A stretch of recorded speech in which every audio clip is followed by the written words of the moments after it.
Morning gang, this is Mike G from Mr GTV on what we call Boxing Day, and I trust that you had a blessed or anointed Christmas Day. Christmas, Christ's Mass. What does Christ mean? The etymology, which is the root of the meaning behind the word, is Christos or Christs, which actually means smeared, anointed, oiled. So Jesus, Christ, Jesus means from God, the etymology from God. Christos, the anointed one from God. And around that is lots of biblical stories and ancient theology, mythology, stories. And you can make of it what you want, but I pray that you had a blessed anointed day. Anointed means to smear oil, which is why we quite often have candles. You have a large candle with a wick at the top, and you light the wick, which is like the crown chakra, and you get the light, the enlightened one, and then you get the wax melting the oil around the crown, the head of the candle. So there's lots of symbology, and I'm talking a lot about symbology and representations of images and words. And if you understand symbols and words and the hidden occult meaning hidden knowledge, not evil, although we've been told that hidden knowledge, occult, we shouldn't look for this knowledge. And again, that's biblical, isn't it? God told Adam and Eve not to eat from the tree of knowledge, and Eve bit the apple, and the apple is symbolic of the bite from the apple. And we have bites in technology, and Apple, the logo, an iPad with the Apple sign with the bite taken out of it. So there's lots going on here that maybe when you start to delve into this is fascinating, I find. I really love words. I call myself a wordsmith because I use words, language, narrative as a talking therapy in both non-hypnotic interventions and also my hypnotherapy, and NLP, which is neuro, NL, linguistic, P, programming, is programming for the brain. And I think over the years we've been programmed into these traditions, and I think that's beautiful if they work for you. If they work against you, then that's not so helpful, and you are your own best expert. You know what works for you and what works against you, and if anything in the world or in your mind works against you and you need a chat, I'm here for that. But be discerning yourself. You know what's good and bad for you. You know within a religion what works and what doesn't work. And I wouldn't particularly use the word good and bad. I'd use the word evil for bad, and if it's good, it's from God, and it's loving because God represents love, the pure vibration, F sharp, the Schumann cavity resonance of balance. God is balance, in my opinion.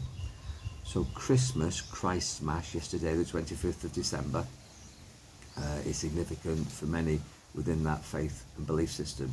And today we call Boxing Day, 26th of December, where traditionally we're told another story, who knows, the Victorians who had, and maybe people who predate the Victorians, had an excess of food, particularly the elites, no change there, and they used to box up all their excess food and anything that they didn't need from their table and share it with the commoners. So they'd box things up and then take it into the villages, onto the land, these landowners, and give it to the poor people. And again, we see that repeated now, don't we? People who've got too much, people who've not got enough. And it seems at the moment that that duality, that those two extremes are becoming more noticeable. So the message is, anoint yourself. You're the anointed one from God. Bless yourself.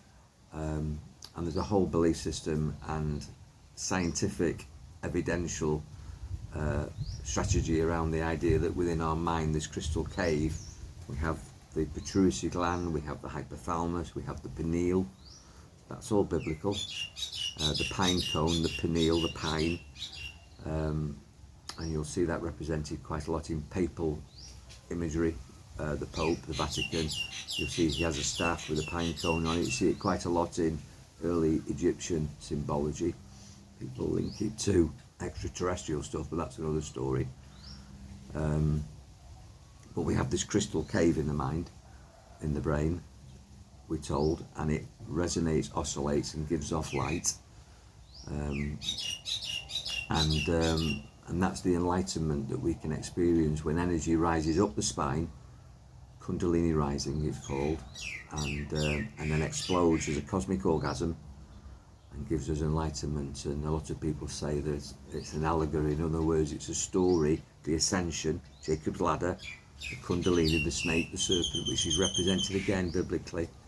It was the serpent knowledge, the Naga in Thailand, the snake that told Adam and Eve, or tempted Adam and Eve to bite from the apple. So God said, don't seek knowledge, and the serpent, which represents knowledge, and has done throughout all ages, tempted Eve to eat from the apple and gain the knowledge. So this knowledge is hidden, occult, within our language, within symbols, within archetypes that are, if you like, in our cultures, in our DNA. So Boxing Day, the elites gave away their excess, and I would recommend that you bless yourself, know that you're from God, find peace in that, be discerning as to what's good and bad for you, what's loving and what's evil, and then give away anything that is excess for you, anything that's superfluous. And I would certainly give away lots of love. Breathe in love and breathe out love, and share your love, share your caring, share your kindness. Don't look down on people that are in a less fortunate situation than yourself, and don't look up and covet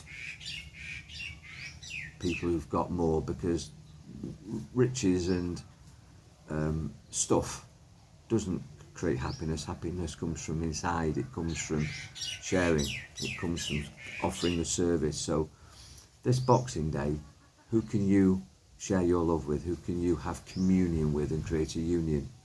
That really is, in my opinion, the biblical message, the message of Christ's Mass. And I think if you look behind all theologies, belief systems, religions, if you like, there is a common theme of being humane, embracing your humanity as a human being, and just finding peace at this Yuletide. Find peace and share because you care, and find your power as we go into the new year. New Year has all sorts of other stories. It's got stories connected with the zodiac, as does Christmas. Celestial bodies, the alignment of the new year and new you and resolutions, and we'll be talking more about this. So check back for more from me for free on Mr. GTV. Like and subscribe, but more than that really, like yourself and subscribe to the concept of you're here in service to raise consciousness, understand your true potential, actually live your life to its full potential, understand the true nature of reality, and it's all hidden in symbols and language and narrative and positive, loving actions and creating balance. Have a wonderful, wonderful day. May your God bless you. Be powerful. Enjoy your mind.